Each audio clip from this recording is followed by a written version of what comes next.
Hey everybody, welcome back to another episode of Bayonets of the World. I'm Mike B, and today we're going to be taking a look at the Australian L1A2 bayonet that was designed for the L1A1 self-loading rifle, Australia's main battle rifle for many years.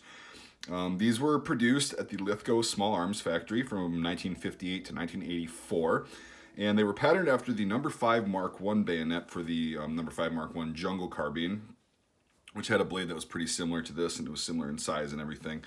And the earlier L1A1 bayonet that came out first, it was a little bit different than this one, and it had a square fuller. You can see right here, that's a rounded fuller. It had more of a square fuller right there at the edge, and that's kind of a way you can tell the difference. But these also, like I said, they were produced from 58 to 84, so a lot of models for the L1A2 that were produced before 1960 will also have that square fuller, so it's kind of hard to tell the difference, but I don't have an L1A1 to compare it to, but this is how you can tell it's an L1A2 if this is what you're looking at a gun show or in your collection or something.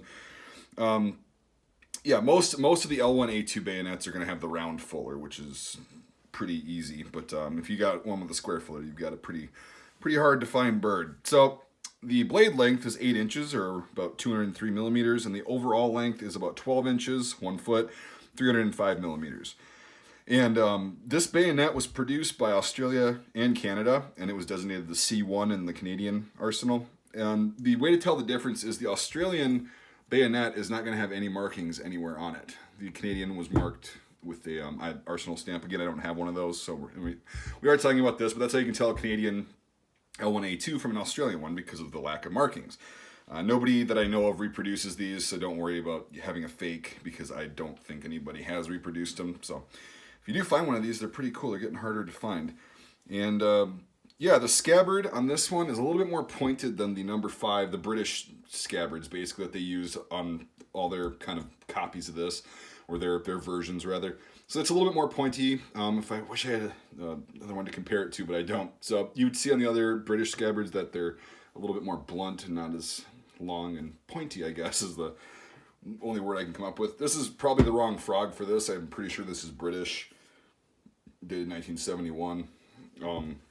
But I'm almost positive the Australian frog was very, very similar. So I just kind of have it on there as an example. It doesn't mean it's correct. I ended up getting this bayonet several years ago from a fellow collector when I had a L1A1 clone, and it had that big old flash suppressor on it, and this thing fit on there and looked great. So I don't have that rifle anymore, but I still have the bayonet because they're very hard to find. So that's a pretty interesting story. I really like this model. It's a really good size, so even if you're not using it as a bayonet, you can use it as a tool or even a fighting knife or whatever. It's got an all-steel construction, which is very interesting. Most bayonets are going to have either wood or polymer grips on it. No, they chose to have steel, and I believe that's riveted. Yep. So it's not even, you can't really take it apart. It's got the simple push-button release, like a lot of bayonets do. Nice little clasp right there. There we go. It's a pretty simple design. It's about as simple as you can get, and it's kind of why they're cool, and I like them. It's one of my more odd favorite bayonets because it is for a nice rifle, and it's just kind of different. And again, yeah, they're getting really hard to find, and I don't remember exactly who I got this from. I think it might have. Anyway, I got to figure that out on my own. So yeah, this is my example of this, and again, this Bayonets of the World series isn't really just to show off or whatever. It's to educate, because a lot of times when I even go to like gun shows or flea markets, antique shops, or garage sales even, people will have this stuff, and it would be really nice to be able to go, oh, I remember this feature, this is what I'm looking at, kind of. You can get an idea of that. So that's why I like making these videos, and this is a more unique one, but they still do pop up, and they are worth quite a bit.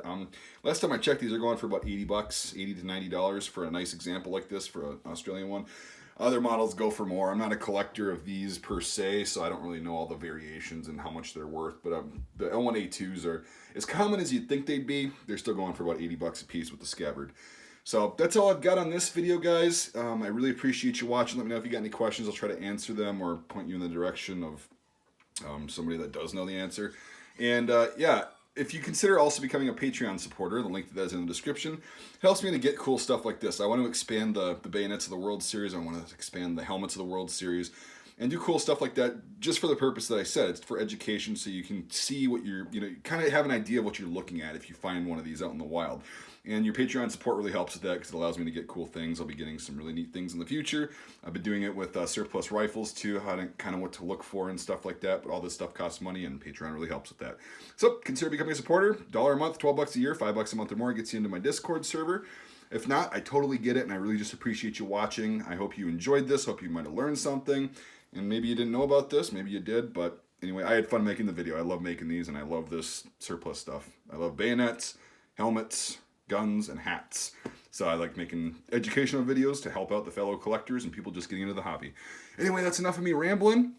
Thanks for watching, everybody, and we'll see you on the next episode of Bayonets of the World.